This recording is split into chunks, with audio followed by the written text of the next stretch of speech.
One Piece chapter 1080. I'm gonna say it right now. The way that Garp just comes in at the end of the chapter and just wrecks the entire island with a punch.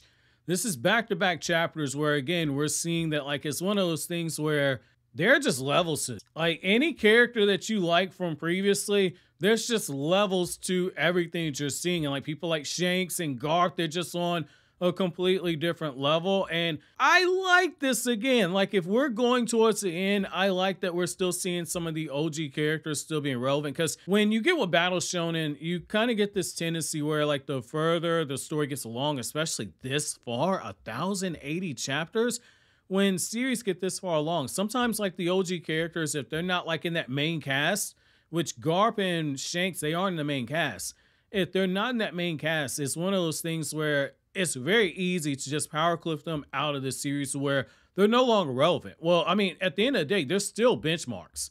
There's still benchmarks, and they're bridges that are connecting to the next generation. Like, Shanks is connecting that bridge for Luffy and them, and then you got Garp, where Garp is connecting the bridge for Koby. And I like how, like, he's like, hey, he's my prodigy. It's one of those things where you can see where this is going. Like, Koby is slowly being built up as being, you know, that next big guy at the Navy and probably bring about change to the Navy itself. But it's one of those things where, as you see Koby struggling in this chapter, and you see more of Koby's moral compass, you just have to go back. Like, I like Koby when we first got introduced to him, but, you know, over time, like, I've soured on him. But this is one of those things where Koby's got my respect, because when we open up the chapter and, like, we see that, like, normally when it comes to Navy captains, they have a 1-star bounty. Koby has a 5-star bounty, 500 million berries. It's one of those things where it's like, okay, they're definitely building Koby up as a big idea, a big deal per se. And then when we find out that Koby isn't just escaping on his own,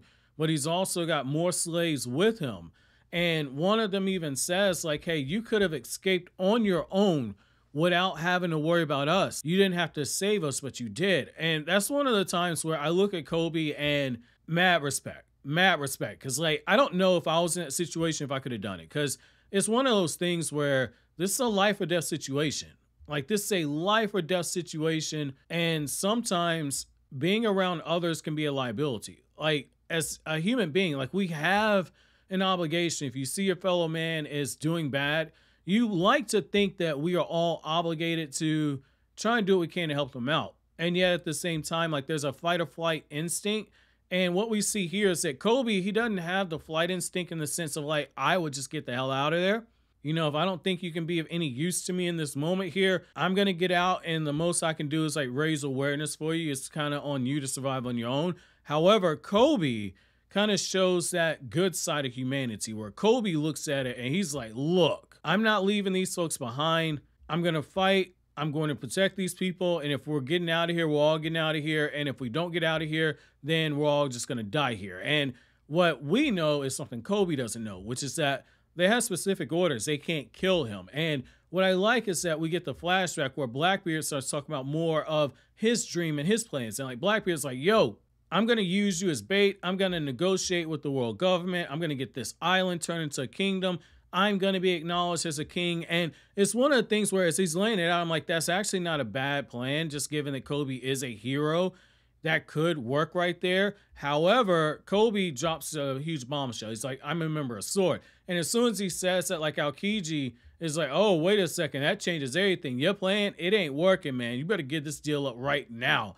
And Aokiji explains it. He's like, what this means is that he is Navy, but he's not Navy. He basically got rid of his Marine code, and basically it allows him to operate outside the confines of the Navy itself. If he wants to engage one of the emperors, he can engage one of the emperors. He doesn't have to wait for authorization. And if he gets caught, the world government, they can just wipe their hands of him and say, we had no idea he was doing this. We have no connection to the guy, etc., etc. Well, it's one of those things where it's kind of like special forces where, you know, the special forces officers and everything, they do things that are separate of the actual military itself. And it's one of those things where, like, they understand they can't necessarily get caught. Like, there's a loyalty to your country, but at the same time, you're going to be in situations where you might be expendable to the country itself. So I did like that we saw that right there. Now, the next thing that I like is that we transition back over where Koby is trying to get everybody out. And you start seeing as Blackbeard's people start going on the rampage,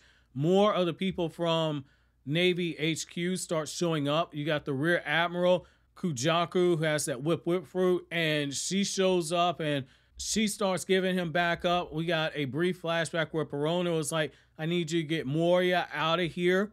I'll help you escape, but you gotta get Moria out of here. So that's a nice plot point there. We see as more of the people from the Navy are showing up, and we got a moment where Hibari is like, hey, Koby, don't take this the wrong way.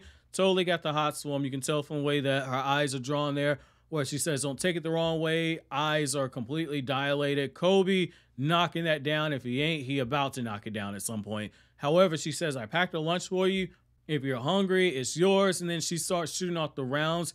You got Prince, as Prince is taking some of the shots and allowing for things to get cleared out. And as this is going on, that's where we start seeing Garp's ship just start flying through the air. And as soon as people see that dog head on top of it, they start freaking out. They're like, yo, run for your life. Get out of here right now. The ones who know, they know. The ones who don't know, they're just more so stunned like a ship is flying through the air. And the ones that figure it out, they're like, oh my God, Garp is actually here. I thought he retired. What in the hell's going on? And Garp says, you guys messed up. You could have grabbed any guy, any regular Navy officer. You grabbed Koby. You grabbed a hero. You grabbed somebody who is designated as being the future of the Navy. And then Garp makes it personal. Garp comes in, says he's my protege, and he just slams down his fist on the ground and destroys all the buildings in the area.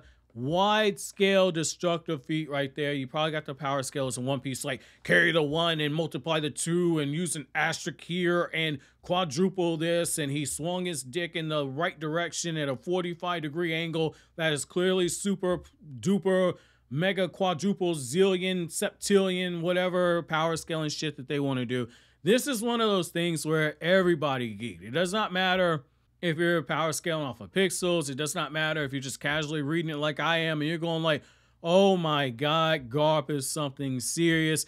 This was just a cool shot right here. This is just a fun shot that shows you that like Garp might not be as young as he used to be, but he's still packing force like this. And it just reminds you that like Garp was the guy that fought alongside Roger and they took on the Rocks Pirates and they won that fight. And you're starting to see like, yo, Garp is a really big deal. So I did like seeing that. So my chapter question to you guys is, how do you guys feel about Garp still being somewhat relative right now when it comes to the power scaling in One Piece? But so always, guys, if you like anything I had to say, don't forget to comment, rate, subscribe, and share. Thank you so much for watching to the end. Have an awesome day, guys.